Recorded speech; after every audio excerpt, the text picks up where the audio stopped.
This retired Canadian Armed Forces member says being sexually assaulted 20 years ago left her broken. Now finally reporting it has left her stunned.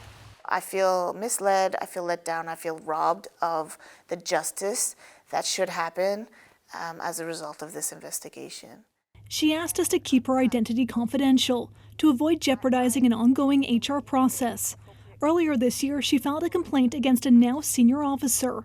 She claims he and another superior sexually assaulted her at the same time. But she says the Canadian Forces National Investigation Service dropped the case because the alleged perpetrators declined to be interviewed. They said the case was closing due to insufficient evidence.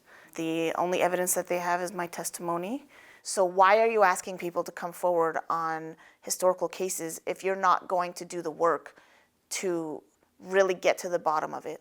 This former lawyer for the military justice system says that system shouldn't rely on the accused cooperating. It feels like the usual people who get that sort of treatment of they don't want to talk to us, so we don't want to proceed, tends to be of people within higher authority compared to, relative to the victim.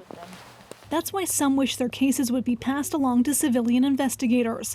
Instead, 2 complainants were told their rape cases against senior officers were officially closed. On the exact same day, the new Minister of National Defense, Anita Anand, announced a major development. We are going to be moving sexual assaults, including historical sexual offenses alleged to have been perpetrated by members of the CAF, past and present, to civilian courts. My case was closed just before some arbitrary deadline, therefore will not be sent to civilian prosecutors.